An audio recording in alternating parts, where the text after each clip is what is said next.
UKPSC physics lecturer exam एवं physics से related सभी प्रतियोगी परीक्षाओं की तैयारी कर रहे आप सभी अभ्यर्थियों को मेरा सादर नमस्कार।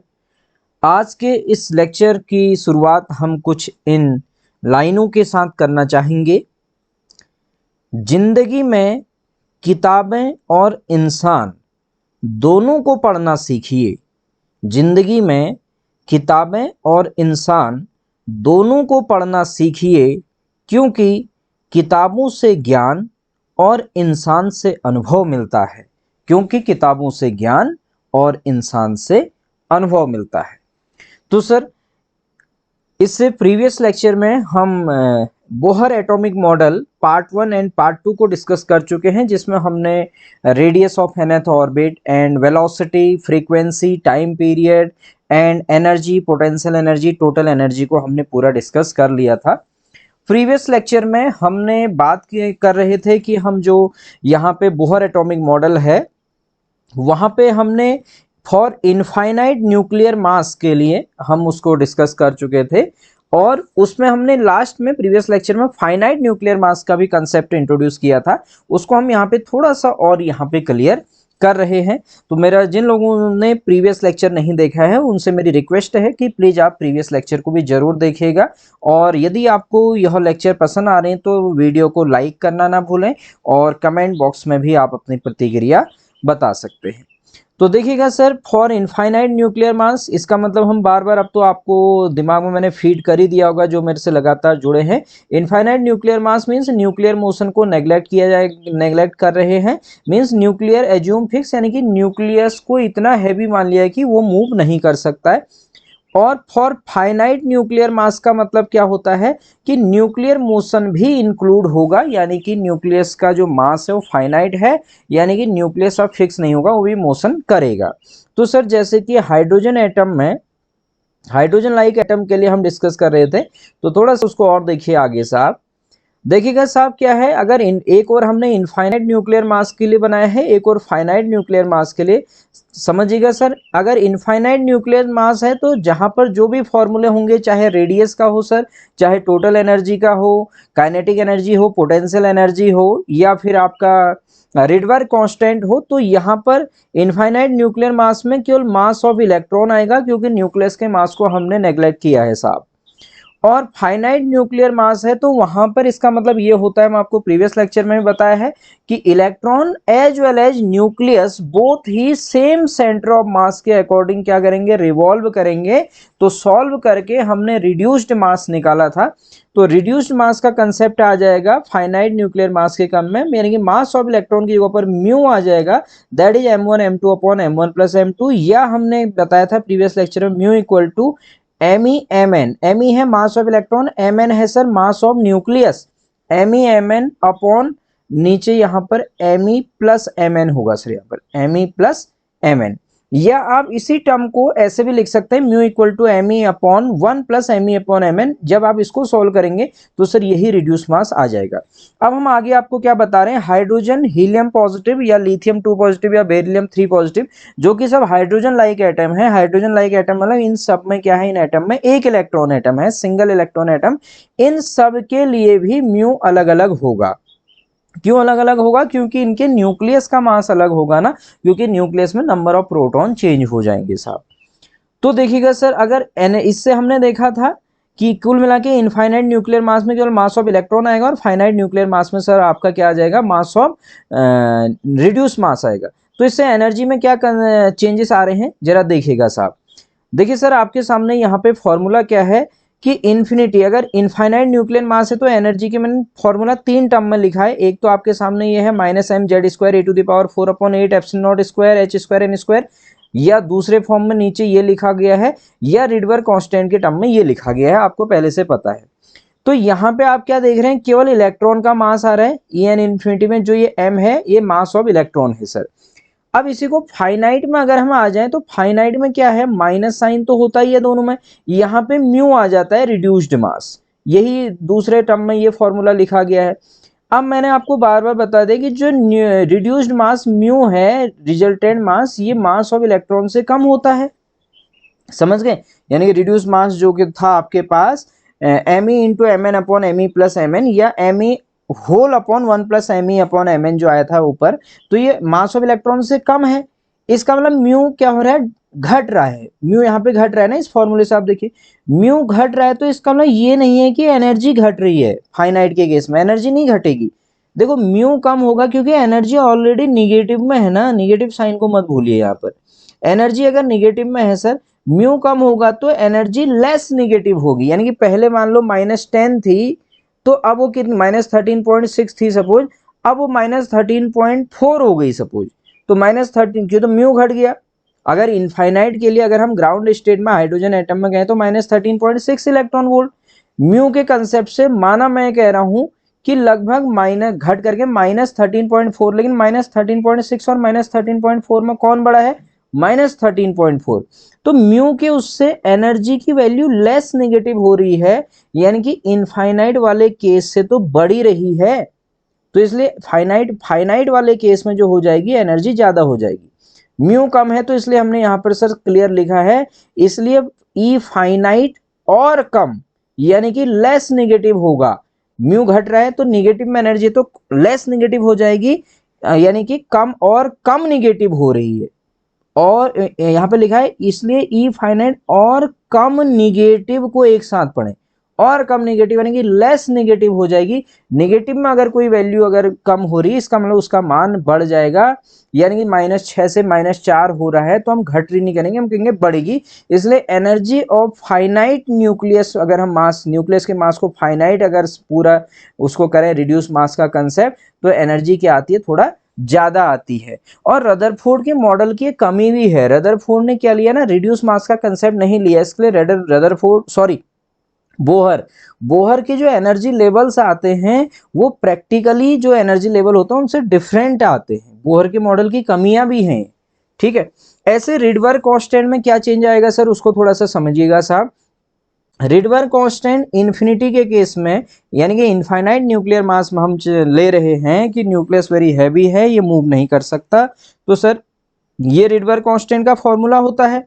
और इसकी जो वैल्यू होती है हमने आगे लिखा होगा 1.09773740 होती है, यानी 1.09773740 इंटू 10⁻⁷ मीटर इनवर्स होती है। रिडबर्ग कांस्टेंट में देखो माइनस साइन नहीं है यहाँ पर आगे से, हाँ क्या है, प्लस में me4/8 epsilon naught square CH³ है सर। अब यहाँ फाइनाइट के केस में m, जहां जहां m है ना, ये मास किससे रिप्लेस हो जाएगा, म्यू यानी कि रिड्यूस मास से, बाकी फॉर्मूला सेम रहेगा सर। अब हम पहले भी डिस्कस कर चुके हैं कि म्यू लेस देन होता है me से, लेकिन यहाँ रिडबर्ग कांस्टेंट में कोई माइनस साइन नहीं है पहले से, इसलिए म्यू छोटा है अगर me से, तो फाइनाइट वाला क्या हो जाएगा, रिडबर्ग कांस्टेंट इनफाइनाइट वाले रिडबर्ग कांस्टेंट से कम होगा। तो देखिए हमने लिखा भी है रिडबर्ग कांस्टेंट पॉजिटिव यानी कि धनात्मक होता है, इसलिए फाइनाइट न्यूक्लियर मास के लिए रिडबर्ग कांस्टेंट घटेगा, यानी कि r finite is less than r infinite sir. अब सर इसमें देखिएगा आगे हम बढ़ते हैं। अब मैंने एक और चीज ये भी पूछा जाता है, ये भी बड़ा इंपॉर्टेंट है, Rydberg constant for hydrogen atom having finite nuclear mass. अगर हाइड्रोजन एटम का फाइनाइट न्यूक्लियर मास अगर हम ले ले तो रिडबर्ग कांस्टेंट में क्या चेंज आएगा, और उसका फॉर्मूला कितनी बार पूछ लिया जाता है सर, काफी इंपॉर्टेंट है। तो सर आर एच अगर मैं फाइनाइट कह दूं तो जो me4/8 epsilon naught square CH³ जो फॉर्मूला होता है ना, वो पहले इन्फिनिटी की होगा, उसमें म्यू आ गया सर बस। अब म्यू सर हाइड्रोजन एटम के लिए थोड़ा सा हम म्यू को देख लेते हैं सर। हाइड्रोजन एटम कह रहे हैं तो म्यू फॉर हाइड्रोजन एटम यहाँ पे देखिएगा Me इंटू एम एच। मैंने हाइड्रोजन एटम के न्यूक्लियस के मास को जनरली स्टैंडर्ड जो बुक्स हैं Mn के MH लिखा होता है, जैसे मुर्गेसन की बुक में यही लिखा हुआ है, तो mu equal to Me into m h upon Me plus m h हो जाएगा साहब ये, ठीक है। यानी कि हाइड्रोजन के न्यूक्लियस के मास को ms से रिप्रेजेंट किया और कुछ नहीं। इसी फैक्टर को सब हम ऐसे भी लिख सकते हैं, अगर आप इसको सॉल्व करोगे तो यही चीज आएगी ऊपर वाला, तो म्यू ये आ जाएगा। तो जो आर एच फाइनाइट जो ये है mu e⁴ 8 epsilon naught square CH³, इसमें सर हम म्यू की जगह पर ये रख लीजिए Me/1 प्लस MEMH, बाकी e⁴ 8 epsilon naught square CH³ ऐसे आया। अब इसको आप जरा ध्यान से देखिए, इसमें जो ये फैक्टर बन रहा है ना Me4/8 epsilon naught square CH3, ये जो फैक्टर बनेगा जो मैंने रेड से बॉक्स में बन गया, ये आर इन्फिनिटी तो है। आर इन्फिनिटी मतलब रिडबर्ग कांस्टेंट जब न्यूक्लियर मास इनफाइनाइट लिया था साहब, तो आर एच इक्वल टू साहब आपका क्या हो जाएगा आर इनफाइनाइट, बाकी नीचे बचा 1 प्लस Me/NH। ध्यान दीजिएगा साहब ये फॉर्मूला काफी इंपॉर्टेंट है, ये फॉर्मूला कितनी बार आपका ऐसे ही पूछ लिया जाता है कि रिडबर्ग कांस्टेंट कितना होता है, ठीक है। अब इसके बाद से यहां पर अब कितना चेंज आता है, देखो रिडबर्ग कांस्टेंट घट रहा है ना, तो आर इन्फिनिटी वाला जो मैंने आपको बताया था ये होता है 1.097। आगे भी मैं आपको बता देता हूं, 097 के बाद होता है 1.0973740 इंटू 10⁻⁷ मीटर इनवर्स होता है। और दूसरा जो अगर हम हाइड्रोजन के लिए इसको कैलकुलेट कर रहे हैं, अब आर एच जो मैंने नीचे लिखा है ये है सर फाइनाइट मास के लिए, ठीक है। तो फाइनाइट मास के लिए जब आप इसको सॉल्व करते हैं तो बहुत ज्यादा चेंजेस नहीं आते हैं, इसकी वैल्यू आती है आपके पास 1RH इक्वल टू 1 पॉइंट हमने यहाँ पे लिखा हुआ है 096। और इसके आगे आप लोग इसको नोट कर लीजिएगा अगर आप नोट करना चाह रहे हैं, RH फाइनाइट के लिए पूरा होता है 1.09677770, यानी 1.096 उसके बाद 777 3 बार 70 मीटर इनवर्स। तो दोनों में कितना चेंज आ रहा है उसको भी जरा समझिए। RH देखिए फाइनाइट न्यूक्लियर मास के लिए कम हो गया है 1.096770, यानी कि 0.001 का तो डिफरेंस आ रहा है लगभग, ये तो पीछे की डिजिट सेम हो जाती है।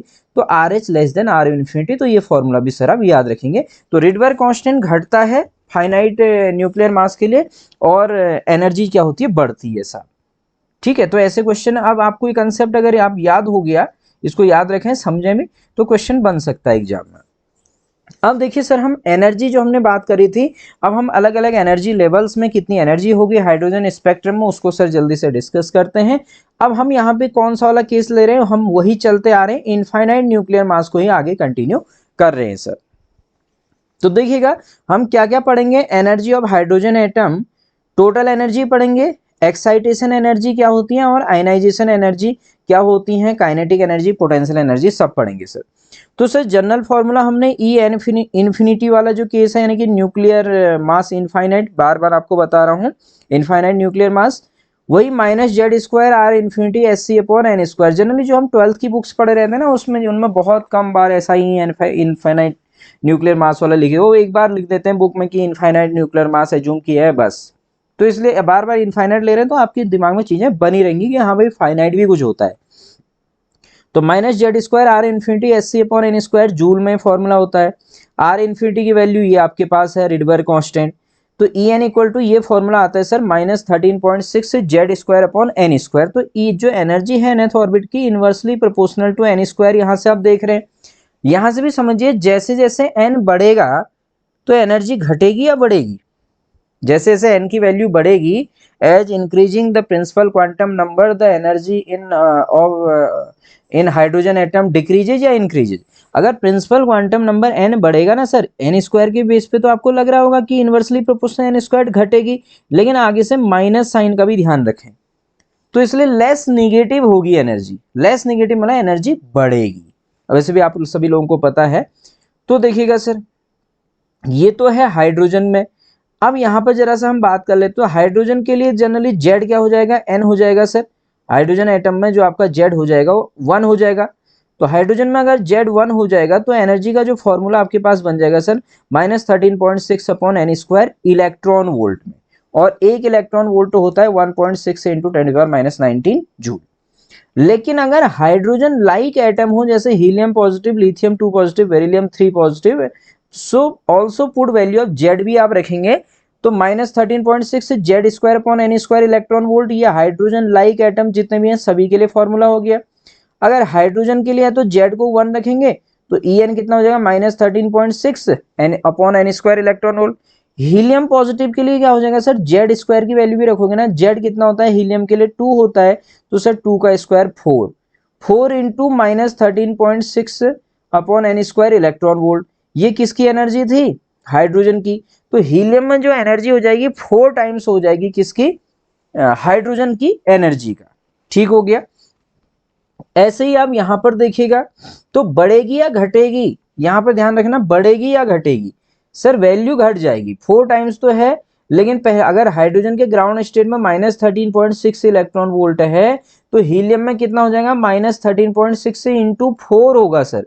वो माइनस में आएगा लगभग जितना भी आएगा आपका मल्टीप्लाई करेंगे तो माइनस में वैल्यू बढ़ रही, तो इसका मतलब एनर्जी घटती है। हाँ, हीलियम में यहाँ पे 4 टाइम से बढ़ जाती है, मत समझ लेना, क्योंकि माइनस में आएगी वो वैल्यू। ऐसे लिथियम में क्या हो जाएगा, Z², लिथियम का एटॉमिक नंबर 3, उसका 9 हो जाएगा, 9 से आप इसको मल्टीप्लाई कर रहे हैं जो भी फैक्टर है। ठीक हो गया सर। अब ऐसे ही आगे देखिए, यहाँ पे बड़ा कंफ्यूजन हो जाता है कि बढ़ रही या घट रही। तो अब हाइड्रोजन में देखिए सर, हाइड्रोजन के लिए यहाँ पे आप देख रहे हैं जनरल फॉर्मूला क्या है, -13.6 अपॉन n² इलेक्ट्रॉन वोल्ट, ये हाइड्रोजन एटम में जनरल फॉर्मूला है। n=1 ग्राउंड स्टेट कहते हैं इसको, आप सभी को पता है, -13.6 अपॉन 1 का स्क्वायर, तो ग्राउंड स्टेट की एनर्जी -13.6 इलेक्ट्रॉन वोल्ट आई। n=2 को सर या तो सेकेंड एनर्जी लेवल बोलते हैं या फर्स्ट एक्साइटेड स्टेट बोलते हैं, तो -13.6 अपॉन 2 का स्क्वायर 4 हुआ, डिवाइड करेंगे तो सर -3.4 इलेक्ट्रॉन वोल्ट, वैसे -3.39 होता है लगभग, तो -3.4 इलेक्ट्रॉन वोल्ट। तो एनर्जी पहले से घटी या बढ़ी, एन का मान बढ़ा ना, 1 से 2 हुआ तो एनर्जी क्या हुई, घट गई मत कहना, एनर्जी बढ़ गई है, क्योंकि तो पहले में -13.6 फिर -3.4, -3.4 बड़ा है -13.6 से, ध्यान दीजिएगा। n=3 लेवल पर सर थर्ड एनर्जी लेवल कहेंगे या सेकेंड एक्साइटेड स्टेट, -13.6 अपॉन 3 का स्क्वायर, एन की जगह पर 3 रख देंगे आप जनरल फॉर्मूले में, तो -1.51 इलेक्ट्रॉन वोल्ट एनर्जी बढ़ रही है। फिर फोर्थ वाले में या थर्ड एक्साइटेड स्टेट में सर ये आ जाएगा सॉल्व करके -0.85 इलेक्ट्रॉन वोल्ट। ऐसे फिफ्थ वाले में सर ये एनर्जी आपकी यहाँ पर निकल के आ जाएगी -0.54 इलेक्ट्रॉन वोल्ट। ठीक है, ऐसे ही n=∞, यानी कि अनबाउंड हो जाएगा इलेक्ट्रॉन अब, क्योंकि यहाँ पे एनर्जी क्या हो जाएगी उसकी, 0 हो जाएगी। अब यहाँ पर जो ये एनर्जी निगेटिव में आ रही है सारी, ये क्वेश्चन इंटरव्यू में बड़ा पूछा जाता है, ये हाइड्रोजन एटम में जो टोटल एनर्जी है ये निगेटिव है, तो what is it's physical significance, इसका फिजिकल सिग्निफिकेंस क्या है। देखिएगा, एनर्जी निगेटिव होने का मतलब ये होता है कि वो सिस्टम बाउंड है, इलेक्ट्रॉन की टोटल एनर्जी निगेटिव आ रही है, तो सर इसका मतलब ये है कि जो इलेक्ट्रॉन है न्यूक्लियस के साथ बाउंड है।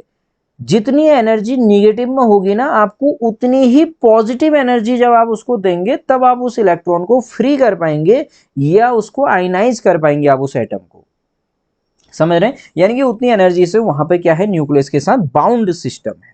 ठीक है, देखिएगा सर, अब मैंने लिखा भी है, ये जो एनर्जी लेवल्स था इनको दिखाने की भी कोशिश की है, जब मैं तैयारी कर रहा था उस समय हमने यहाँ पे लिखा हुआ है, देखिए हाइड्रोजन एटम में और या हाइड्रोजन लाइक एटम में एनर्जी निगेटिव होने का अर्थ यह है कि सिस्टम बाउंड है, अर्थात इलेक्ट्रॉन को निकालने के लिए हमें बाहर से पॉजिटिव एनर्जी देनी पड़ेगी। ठीक है, अब जरा सा आप जरा इस डायग्राम को समझिए, ये जो है एनर्जी लेवल डायग्राम है।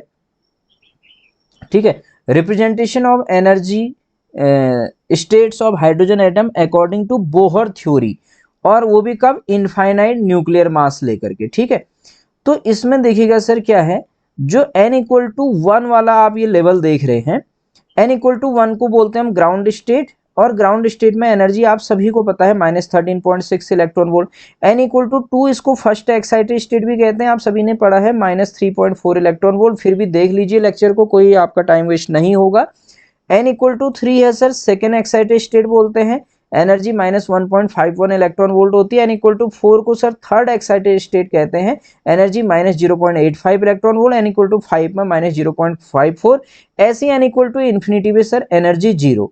n= जब इन्फिनिटी की, अब आप इस डायग्राम में आप सभी को पता भी होगा, जिन्होंने सभी को पता होगा, फिर भी देखिए सर, जो एनर्जी का सेपरेशन है पहले -13.6 है सर, फिर -3.4, -1.51।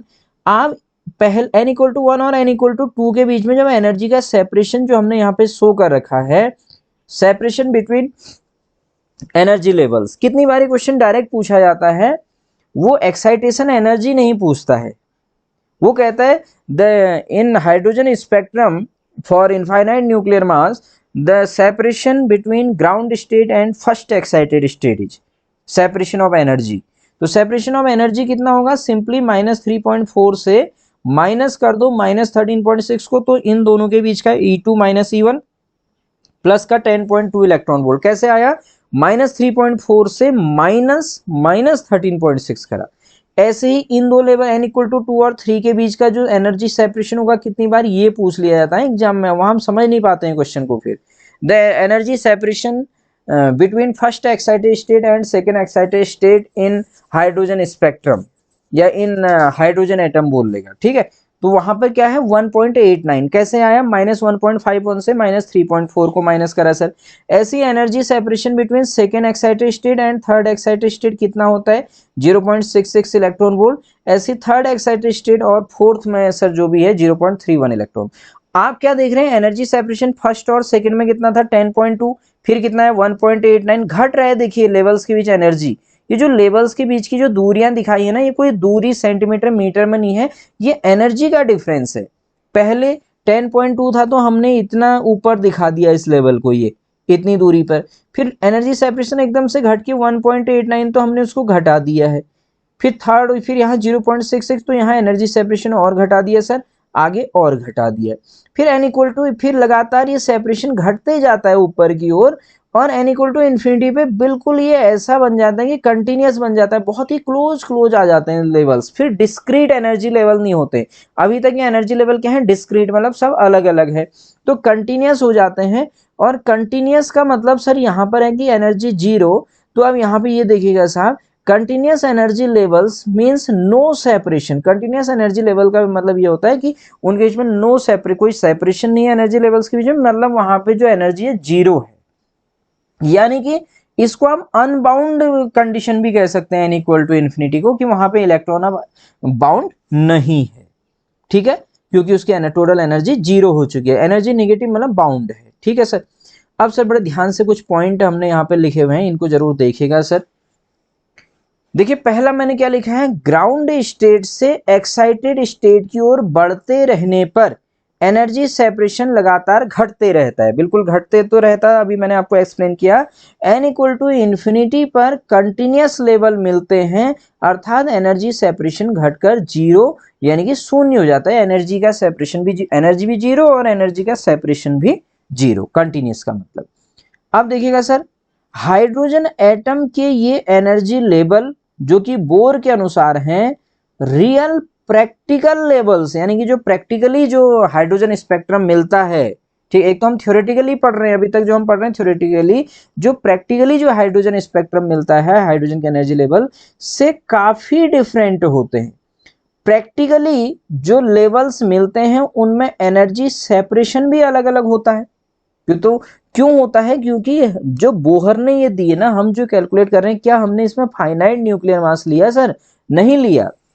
और वहां पर जो प्रैक्टिकली जो आपको लेवल मिलते हैं ना, हम आगे जो पढ़ेंगे जीमान इफेक्ट वगैरह, तो लेवल्स में स्प्लिटिंग भी होती है, वो लेवल भी फर्दर डिवाइड होते हैं, जिसको हम फाइन स्ट्रक्चर कहते हैं। अब ऐसा कि हाइप तो बोहर की उसमें क्यों नहीं आए, बोहर की थ्योरी इनकम्प्लीट है, क्यों, बोहर ने एक तो रिड्यूस्ड मास का कंसेप्ट नहीं लिया, इलेक्ट्रॉन की स्पिन को नहीं लिया, बाद में आगे इलेक्ट्रॉन की स्पिन भी ली जाएगी, और न्यूक्लियस स्पिन को नहीं लिया था, इसलिए डिफरेंस होता है, आपको पता होना चाहिए। कितनी बार क्लासरूम में बच्चे कहते हैं, जब हम बच्चों को क्लासरूम में पढ़ाते हैं तो बच्चे कहते हैं तो सर जब इस बोहर के मॉडल में इतनी कमियां हैं तो हम इसको पढ़ ही क्यों रहे, फिर पहले ही हम डायरेक्ट ये क्यों नहीं पढ़ रहे हैं रिड्यूस्ड मास वाला इलेक्ट्रॉन स्पिन और न्यूक्लियर स्पिन। तो हम वहां पे स्टूडेंट्स को हमको समझाना होता है कि जब भी कोई रिसर्च होती है तो रिसर्च, कोई नई रिसर्च तभी होती है जब उसके पीछे ड्रॉबैक्स आए हों। जब एक में थोड़ा सा ड्रॉबैक्स आएंगे, कुछ कमी रह गई, वो थ्योरी खराब होना है, बोहर की थ्योरी उसमें भी प्रैक्टिकली मैच नहीं हुआ, तो जो अदर साइंटिस्ट आए उन्होंने क्या करा बाद में, उसी में तो बोहर की थ्योरी से तो आगे चले। यानी कि नींव रखना बहुत जरूरी होता है। जब अगर कोई मकान है तो हम किसी भी मकान के, डायरेक्ट मैं अपने स्टूडेंट से ये कहता हूँ कि बच्चों अगर कहीं पर कोई मकान अगर बना है तो हम डायरेक्ट उसके तिमंजिले में नहीं जा सकते, ठीक है, या कोई केवल तिमंजिले में नहीं टिक सकता, उसकी नींव मजबूत है। तो उसकी नींव कैसी, अगर आपके पास एक 2 मंजिला मकान है तो तिमंजिला बनाने के लिए हमको सबसे पहले ये सोचना पड़ेगा कि उसकी नींव कैसी है, और नींव मजबूत है तो तभी हम तिमंजिला मकान बना सकते हैं। इसलिए जो भी है आप समझ गए। फिलहाल आगे बढ़ते हैं सर, आपका टाइम बहुत कीमती है। तो ये तो आप समझ गए एनर्जी का। अब है एक्साइटेशन पोटेंशियल और एक्साइटेशन एनर्जी, लगभग बात एक ही है, ठीक है। तो एक्साइटेशन पोटेंशियल क्या होता है ना, मैं आपको थोड़ा सा प्रीवियस वाली स्लाइड में अगर ले जाऊं, जो ये हमने यहाँ पे स्पेक्ट्रम देखा था, ये हाइड्रोजन के एनर्जी लेवल। अब स्पेक्ट्रम क्या होता है ना, जनरली जो इलेक्ट्रॉन होते हैं वो सर n=1 ग्राउंड स्टेट में ही होते हैं जनरली यहाँ। लेकिन क्या होता है, अगर हम पहले इलेक्ट्रॉन को ग्राउंड स्टेट से किसी एक्साइटेड स्टेट में डालें, कुछ उसको एनर्जी दे करके, और उसके बाद जब कभी भी इलेक्ट्रॉन किसी भी एक्साइटेड स्टेट से नीचे आए, मान लीजिए ये एक्साइट इस लेवल पे आ रहा है, तो वो इलेक्ट्रॉन क्या करेगा, यानी कि उस समय वो दोनों लेवल्स के बराबर एनर्जी को रेडिएट कर देता है in terms of gamma photon, और जिसकी जो एनर्जी होती है, ये एनर्जी होती है एच न्यू, उसी को हम स्पेक्ट्रा कहते हैं। ऐसे ही जब इलेक्ट्रॉन किसी भी एक्साइटेड स्टेट से नीचे आएगा तो दोनों के एनर्जी लेवल के बराबर वो क्या देगा, गामा फोटोन यानी कि रेडिएशन देगा। लेकिन अगर हमको इलेक्ट्रॉन को ग्राउंड स्टेट से, मेरे को n=1 से n=2 पे इलेक्ट्रॉन को भेजना है, एक्साइट करना है इलेक्ट्रॉन को, तो जितनी एनर्जी मुझे उसे देनी पड़ेगी उसको एक्साइटेशन एनर्जी कहेंगे, समझिए आप। जैसे n=1 पे एनर्जी कितनी है, -13.6 इलेक्ट्रॉन वोल्ट, n=2 पे कितनी है, -3.4। तो कितनी इलेक्ट्रॉन एनर्जी दूं क्यों 1 से 2 पे चले जाए सर, तो कितनी देनी पड़ेगी, दोनों के एनर्जी सेपरेशन के बीच में, दोनों कितना सेपरेशन है, 10.2 इलेक्ट्रॉन वोल्ट। तो अगर मैं ग्राउंड स्टेट से किसी इलेक्ट्रॉन को 10.2 के इलेक्ट्रॉन वोल्ट के पोटेंशियल डिफरेंस से एक्सिलरेट करा दूं इलेक्ट्रॉन को, तो सर वो n=1 से n=2 वाले लेवल में पहुंच जाएगा, उसको हम बोलेंगे उसकी फर्स्ट एक्साइटेशन एनर्जी। ये तो एक तो ग्राउंड स्टेट है, n=2 वाली स्टेट फर्स्ट एक्साइटेड स्टेट है, तो फर्स्ट एक्साइटेड स्टेट में भेजने के लिए जितनी एनर्जी चाहिए होगी उसको बोलेंगे फर्स्ट एक्साइटेशन एनर्जी सर, आप समझ रहे होंगे। ऐसे ही अगर ग्राउंड स्टेट से सर मैं इसको n=3 वाले लेवल में भेजूं, यहां भेजूं, ये n=3 वाले लेवल में कहूं या सेकेंड एक्साइटेड स्टेट में भेजूं, तो कितनी एनर्जी देनी पड़ेगी, तो 10 पॉइंट कितना गैप हो जाएगा, -1.51 से हम माइनस करेंगे -13.6 को, तो आएगा 12.09 आएगा। तो 12.09 इलेक्ट्रॉन वोल्ट की एनर्जी दूंगा तो वो इलेक्ट्रॉन ग्राउंड स्टेट से सेकेंड एक्साइटेड स्टेट में चले जाएगा और उसको सेकेंड एक्साइटेशन एनर्जी बोलेंगे। ऐसी थर्ड एक्साइटेशन एनर्जी क्या हो जाएगी सर, ग्राउंड स्टेट से जब मैं थर्ड एक्साइटेड स्टेट में डाल दूं उसको जितना एनर्जी दे करके। ऐसी एक होती है आयनाइजेशन एनर्जी, मैं आपको ये समझा रहा हूं। अगर ग्राउंड स्टेट से किसी इलेक्ट्रॉन को हम उसके n=इंफिनिटी वाले लेवल में भेज दें तो कितनी एनर्जी देनी पड़ेगी, इन्फिनिटी पे कितनी एनर्जी है, 0, तो 0 माइनस -13.6 कितना हो जाएगा, +13.6।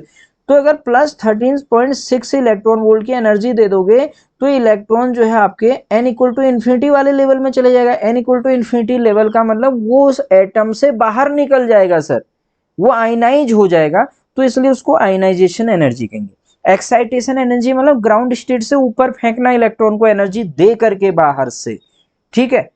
तो और अब आप इसको समझ गए होंगे, तो आगे सर आगे चलते हैं नेक्स्ट लेक्चर्स में। फर्स्ट एक्साइटेशन एनर्जी का मतलब फर्स्ट एक्साइटेड स्टेट में भेजना, सेकंड एक्साइटेड का मतलब सेकंड में फेंकना। तो एक्साइटेशन पोटेंशियल है, एक्साइटेशन एनर्जी, तो साहब समझिए क्या है, the minimum amount of energy required to transfer और excite an electron from lower energy state to a higher energy state is called excitation energy. क्या है, किसी इलेक्ट्रॉन को लोअर एनर्जी स्टेट से हायर एनर्जी स्टेट में भेजने के लिए जो एनर्जी चाहिए उसको क्या बोलते हैं, एक्साइटेशन एनर्जी कहते हैं सर। अब फर्स्ट एक्साइटेशन एनर्जी कितनी हो जाएगी फिर, यानी कहां से कहां फेंक रहे हो आप, E1 से E2 में, ग्राउंड स्टेट से फर्स्ट एक्साइटेड स्टेट में। फर्स्ट एक्साइटेड स्टेट की एनर्जी E2 थी, ग्राउंड की कितनी थी, E1। अभी मैंने आपको पीछे एक्सप्लेन करा, तो E2 कितनी थी, -3.4 minus 13.6 equal to 10.2 electron volt sir. First excitation energy ground state E1 से E2 में फेंका तो energy difference E2 minus E1 करेंगे, ध्यान दो। सेकेंड एक्साइटेशन एनर्जी इनको याद रखना सर, सेकेंड एक्साइटेशन एनर्जी कितनी हो जाएगी कि ग्राउंड स्टेट से कहां भेज रहे हो, सेकेंड एक्साइटेड स्टेट। अब सेकेंड एक्साइटेड स्टेट E3 को कहते हैं, तो E1 से E3 में फेंक रहे हो तो एनर्जी कितनी देनी पड़ेगी आपको, E3 माइनस E1। E3 कितनी थी थर्ड एनर्जी लेवल में, -1.51 माइनस -13.6 तो -1.5 प्लस 13.6 होगा, प्लस वाला बड़ा है तो घट के आ जाएगा 12.09 इलेक्ट्रॉन वोल्ट। ये डायरेक्ट क्वेश्चन पूछे जाते हैं सर, ये अपने आप में क्वेश्चन है एग्जाम में। थर्ड एक्साइटेशन एनर्जी क्या हो जाएगी सर, ग्राउंड स्टेट से कहां भेजोगे, third excited state. Third excited state मतलब फोर्थ लेवल, तो E4 माइनस E1, तो -0.85 माइनस 13.6, तो 12.75 इलेक्ट्रॉन वोल्ट। तो सर इनको आप जरूर ध्यान में रखें। तो आप एक्साइटेशन एनर्जी शायद समझ गए, ऐसे ही सो ऑन आते रहेगा। आयनाइजेशन एनर्जी मैंने आपको अभी समझाया। आयनाइजेशन एनर्जी क्या थी, ग्राउंड स्टेट E1 से इलेक्ट्रॉन को बाहर निकाल दो। अब एटम के बाहर निकालने का मतलब n=∞ लेवल में भेजिए। तो देखिए सर, ionization energy of the atom may be defined as the energy required to remove an electron from an atom to ionize the atom। तो ionization energy of hydrogen atom की आयनाइजेशन एनर्जी कितनी हो जाएगी, आयनाइजेशन एनर्जी एक ही होगी, क्योंकि ionization energy मतलब ग्राउंड स्टेट से इन्फिनिटी में फेंकना। एक्साइटेशन एनर्जी तो अलग अलग होंगी, first excited, second excited, third. Ionization energy एक ही होगी, मतलब बाहर निकाल देना, इन्फिनिटी में फेंक देना।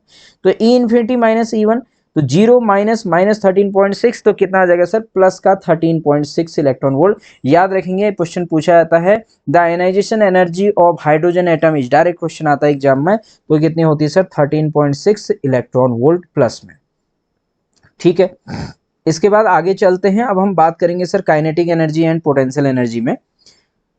तो हमने एक्साइटेशन एनर्जी, टोटल एनर्जी को कर लिया, एक्साइटेशन एनर्जी कर लिया, और आयनाइजेशन एनर्जी भी कर लिया। Kinetic energy in different energy states for hydrogen atom, किसकी kinetic energy, kinetic energy of electron. मैंने आपको प्रीवियस लेक्चर में सर ये बताया था कि जो kinetic energy in any energy state होती है इज इक्वल टू होती है निगेटिव ऑफ टोटल एनर्जी।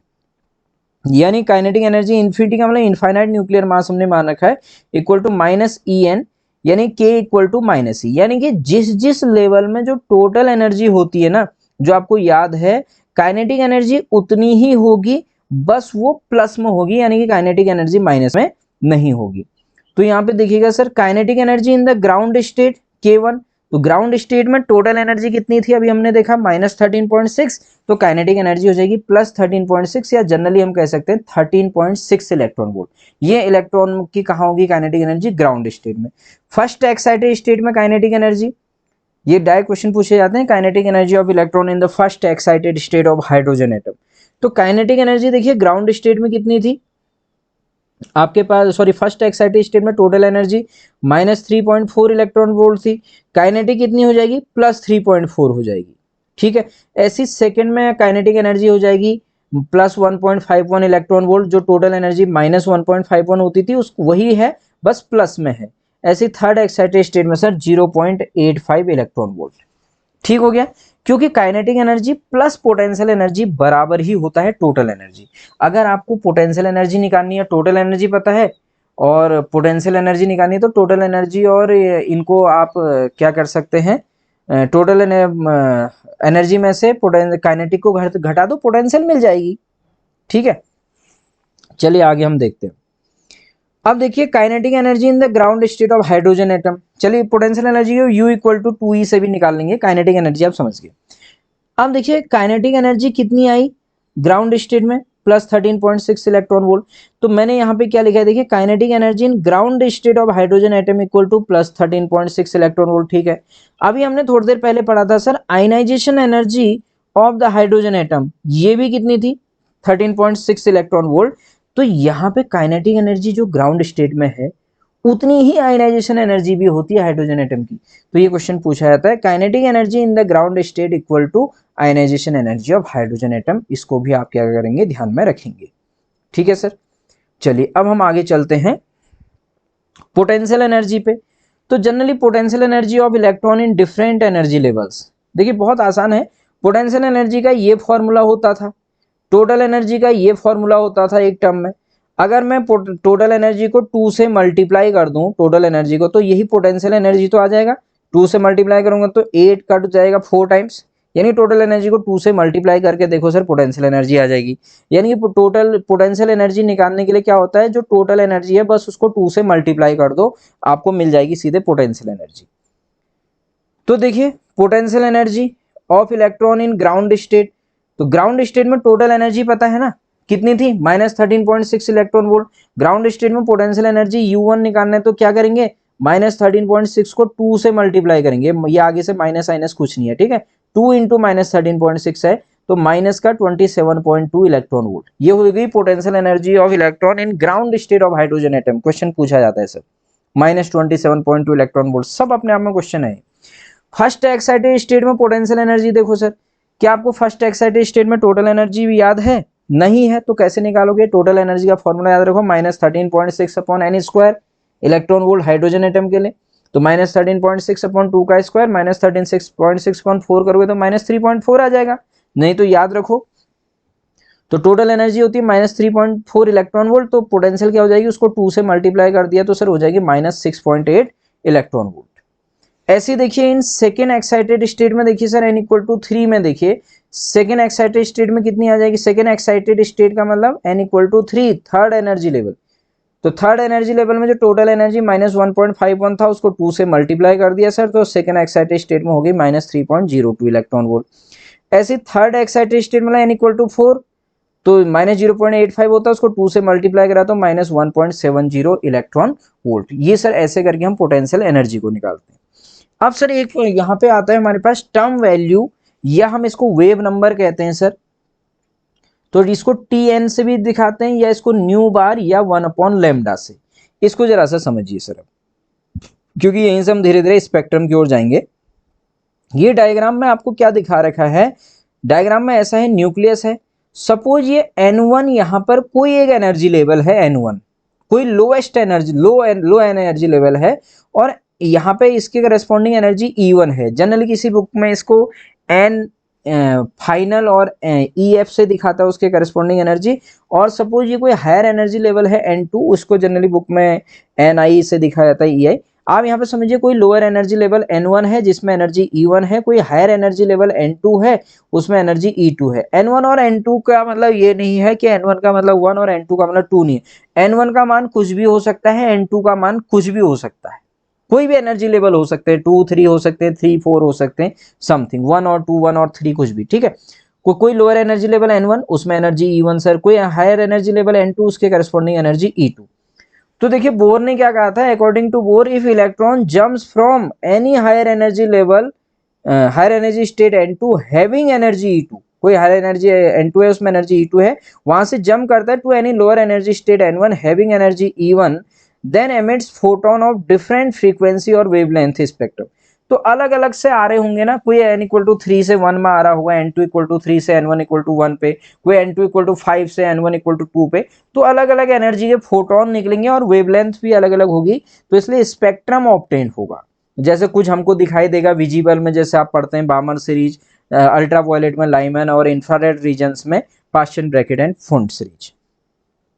तो क्या है सर, तो फॉर ए पर्टिकुलर केस में हम क्या देख रहे हैं, जो एनर्जी हो जाती है वो दोनों की, जो फोटोन एमिट करता है, यहाँ पे हम आपको दिखाते हैं, तो फोटोन क्या होता है, उसकी एनर्जी दोनों एनर्जी लेवल के डिफरेंस E2 - E1 बराबर h न्यू, इतनी एनर्जी का फोटोन देता है।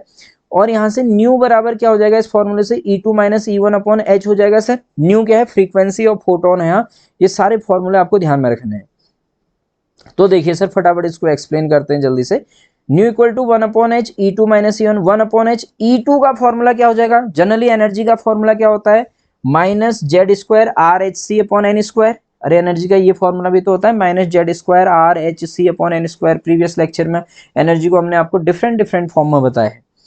तो -z² R इंफिनिटी SC/E2 क्या था, N2 वाला लेवल था, N2² माइनस E1 का हो जाएगा z² R इंफिनिटी SC/n1²। जब आप इसको सॉल्व करेंगे तो z² R h से तो एक h कट जा रहा है सीधे, z² R infinity C common आ रहा है, और ये माइनस वाला इधर प्लस हो जाएगा, ये वाला टर्म माइनस से अंदर इंटू करेंगे तो उसको पहले लिख दिया 1/n1² - 1/n2²। कितनी बार ये क्वेश्चन देखो, 1/λ वेव नंबर का फॉर्मूला तो हर कोई याद रखता है, फ्रीक्वेंसी ऑफ इमिटेड फोटोन का फॉर्मूला पूछ देता है। तो एक फ्रीक्वेंसी, या अगर आपको सपोज इसको याद नहीं है, 1/λ याद है, तो आपको ये फॉर्मूला, ये रिलेशन तो याद है ना, C = new lambda, V = n λ पढ़ते हैं अब, या C = न्यू लैम्डा, तो वहां से भी आप निकाल सकते हैं चेंज करके।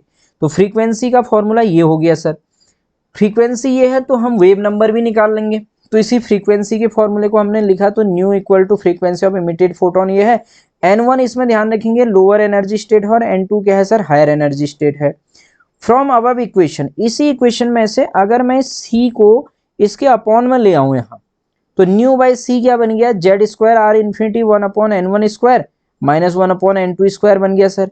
अब न्यू बाई सी को 1 बाई लेमडा कहते हैं सर, कहते नहीं कहते हैं, देखिए क्योंकि हमारे पास रिलेशन होता है speed of light, frequency of photon और वेवलेंथ में रिलेशन होता है c equal to nu lambda.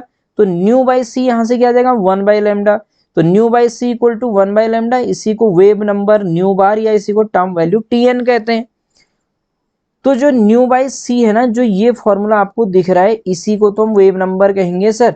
तो ये फॉर्मूला क्या बन जाएगा आपके पास आगे, सो टर्म वैल्यू और वेव नंबर जो ऊपर लिखा था वही फॉर्मूला है सर। वेव नंबर का फॉर्मूला हमारे पास आ गया t n equal to nu bar 1 upon lambda infinity equal to Z square are infinity 1 upon n1 square minus 1 upon n2 square, या 1 upon lambda infinity equal to Z square are infinity 1 upon n1 square minus 1 upon n2 square. अगर आप बार बार lambda infinity नहीं लिखना चाहते तो 1 upon lambda equal to Z square R 1 upon n1 square minus 1 upon n2 square आप कर सकते हैं। लेकिन आगे देखिए अब क्या है, सो टर्म वैल्यू में जो है ना, प्रीवियस लेक्चर में देखिए बहुत बार आप लोग इस जेड स्क्वायर पे ध्यान नहीं देते हैं। जनरली बुक्स में लिख दिया जाता है 1 upon lambda equal to R 1 upon n1 square minus 1 upon n2 square. अगर आप शॉर्टकट में पढ़ेंगे तो दिक्कत हो जाएगी। जेड स्क्वायर भी होता है ना, हाइड्रोजन के लिए जेड इक्वल टू 1 रखेंगे और एटम के लिए तो जेड पे डिपेंड करेगा ये। तो आगे देखिए सर क्या है, सो टर्म वैल्यू कहें या वेव नंबर या wave length also depends on atomic number square, यानी कि जेड स्क्वायर पे डिपेंड करती है। हाइड्रोजन एटम के लिए इनफाइनाइट न्यूक्लियर मास का ही केस चल रहा है, जेड इक्वल टू 1, तो 1 upon lambda infinity H, H मतलब hydrogen atom, R infinity 1 upon n1 square minus 1 upon n2 square, जो आगे जेड स्क्वायर था सर उसके ऊपर 1 आ गया। हीलियम एटम के लिए देखिए सर, अब यहां से क्वेश्चन आते हैं, ये बड़ा इंपॉर्टेंट सेशन चल रहा है। देखिए for H E positive atom, इसके लिए क्या हो जाएगा फॉर्मूला जेड इक्वल टू 2, तो ये तो जनरल फॉर्मूला होता है 1 upon lambda infinity equal to Z square are infinity 1 upon n1 square minus 1 upon n2 square. Z की जगह पर 2 रख दीजिए, तो 1 अपॉन लेमडा इन्फिनिटी हीलियम के लिए, इन्फिनिटी का मतलब इनफाइनाइट न्यूक्लियर मास वाली बात है और कुछ नहीं है, ठीक है। न्यूक्लियर मोशन नहीं कर रहा है भैया, इन्फिनिटी इन्फिनिटी से कंफ्यूज नहीं होना है, ठीक है, दिमाग में बैठा लो चीजों को। 4 R infinity 1 upon n1 square minus 1 upon n2 square, 4 times हो गया ना। ये जो बचा 4 के अलावा ये जो बचा हुआ टर्म है ये क्या है सर, ये सर हाइड्रोजन की वेवलेंथ है। हाइड्रोजन के लिए ये किसकी वैल्यू है आपके पास, 1 अपॉन लैम्डा की वैल्यू है। तो इसको ऐसे भी लिख सकते हैं क्या, देखिए तो 1 upon lambda helium equal to 4 times of 1 upon lambda hydrogen. अब यहां से ध्यान से इसका रेसिप्रोकल करिए, लैम्डा हीलियम इक्वल टू क्या आ जाएगा, लैम्डा हाइड्रोजन अपॉन 4। तो हीलियम के केस में जो वेवलेंथ होगी वो हाइड्रोजन से क्या होगी, घट जाएगी। आपसे क्वेश्चन ऐसे ही पूछ लेता है सर एग्जाम में, वो क्वेश्चन बड़ी चालाकी से बनाता है एग्जामिनर, वहां पे कहता है in the emission spectrum of hydrogen atom if hydrogen is replaced by singly ionised helium then the wavelength of the emitted spectrum decreases, increases, remains same या none of the above। तो wavelength क्या हो रही है, अगर hydrogen की जगह पर हीलियम पॉजिटिव को अगर रिप्लेस कर दिया है तो एमिटेड जो फोटॉन्स होंगी उनकी वेवलेंथ डिक्रीज हो जाएगी, कितने टाइम्स, 1/4 टाइम्स। क्वेश्चन ऐसे बनते हैं यहां से, ठीक है, क्योंकि एनर्जी क्या हो रही थी, इंक्रीज हो रही थी ना, एनर्जी इंक्रीज हो रही थी तो वेवलेंथ डिक्रीज होगी, एनर्जी 4 टाइम्स इंक्रीज हो रही थी। अरे कैसे एनर्जी, वहां पर आपने देखा ना -13.6 Z square upon N square, तो आपके पास ई इक्वल टू जो फॉर्मूला था हमारे पास क्या था, एच सी बाई लैम्डा, ठीक है। तो यहां से हीलियम इक्वल टू, यानी कि वेवलेंथ हमारे पास क्या हो रही है, डिक्रीज हो रही है, ओके कोई दिक्कत नहीं है। एनर्जी जो था हमारे पास E equal to -13.6 Z square upon N square वाले टर्म से था, ठीक है। अब इसी से आगे चलते हैं। ऐसी लिथियम वाले केस में देखें तो लिथियम वाले केस में क्या बन जाएगा सर, 1/λ इन्फिनिटी, जनरल फॉर्मूला तो ये है, तो Z कितना हो जाएगा 9 हो जाएगा। बाकी इस टर्म को हम क्या बोल सकते हैं, 1/λ इन्फिनिटी हाइड्रोजन, तो लैम्डा इन्फिनिटी लिथियम के लिए ये आया, तो इसका रेसिप्रोकल करेंगे तो क्या हो जाएगा, ये वेवलेंथ हो जाएगी आपकी 9 टाइम्स। ठीक हो गया, तो वेवलेंथ आपके पास ये है। ठीक है,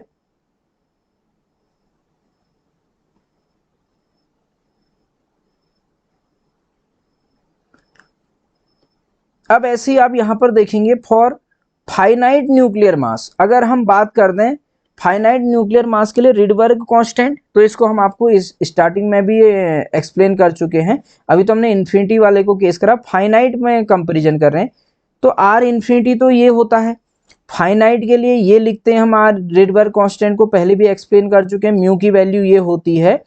तो रिडबर्ग कांस्टेंट को हम, ये मैं शुरुआत में भी आपको एक्सप्लेन कर चुका हूँ, रिडबर्ग कांस्टेंट जो हाइड्रोजन फाइनाइट के लिए होता है, ये R infinity upon 1 plus ME upon MH आती है इसकी वैल्यू।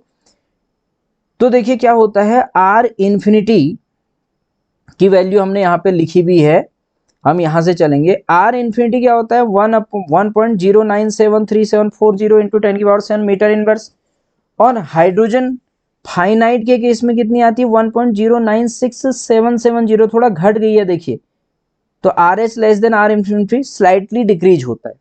अब हम लैम्डा पे क्या डिपेंड आएगा, फ्रीक्वेंसी पे हम यहाँ पे देखते हैं, थोड़ा सा ध्यान से देखिए। तो 1/λ इन्फिनिटी हाइड्रोजन के लिए आप देखो तो सर ध्यान से देखिए, फॉर्मूले को ऐसे लिखेंगे आर इन्फिनिटी के केस में, 1/λ हाइड्रोजन के लिए फाइनाइट मास के लिए तो आर इन्फिनिटी रिप्लेस हो जाएगा आर एच से, यानी कि फाइनाइट के लिए, बाकी तो सेम ही रहेगा सब। अब इन दोनों फॉर्मूले से आप क्या देख रहे हो, देखो यहां पर आप देख रहे हैं 1/λ इक्वल टू आर है ना, यानी कि लैम्डा और रिडबर्ग कांस्टेंट में जो रिलेशन है वो इनवर्सली प्रोपोर्शनल का रिलेशन है, चाहे आप ऊपर वाले फॉर्मूले से देखो सर, चाहे नीचे वाले फॉर्मूले से। तो लैम्डा इनवर्सली प्रोपोर्शनल टू क्या हो गया हमारे पास, आर हो गया। अब हमने क्या देखा कि आर एच जो है आर इन्फिनिटी से कम होता है, तो इसका मतलब अगर फाइनाइट के लिए अगर रिडबर्ग कांस्टेंट घटेगा तो लैम्डा क्या होगा, बढ़ेगा, क्योंकि फाइनाइट के केस में रिडबर्ग कांस्टेंट घट रहा है, तो वेवलेंथ क्या हो जाएगी, इंक्रीज हो जाएगी। तो इसलिए हमने लिखा है lambda finite is greater than lambda infinite. इसका मतलब क्या है, if finite nuclear mass is taken, यानी कि न्यूक्लियर मोशन को अगर हम भी इंक्लूड कर दें, तो जो एमिटेड फोटोन की या एमिटेड रेडिएशन की जो वेवलेंथ होगी सर, वो वेवलेंथ डिक्रीज करेगी या इंक्रीज करेगी, तो वो वेवलेंथ आपकी क्या करेगी, इंक्रीज करेगी। तो आप इसको यहाँ पे समझ रहे होंगे, तो इसके करस्पॉन्डिंग ऐसे करके आप इसको कर सकते हैं। ठीक है, तो आज का ये लेक्चर यहाँ पे आपको शायद ज़रूर पसंद आया होगा। यदि किसी को कोई कंफ्यूज हो तो, या आपको कहीं पर कोई डाउट हो तो आप हमको कमेंट बॉक्स में बता सकते हैं। यदि आपको लेक्चर पसंद आया तो प्लीज़ आपसे ये रिक्वेस्ट है, आप वीडियो को लाइक और शेयर करना ना भूलें। तो आपने हमको ध्यान से सुना, इसके लिए आप सभी का बहुत बहुत धन्यवाद।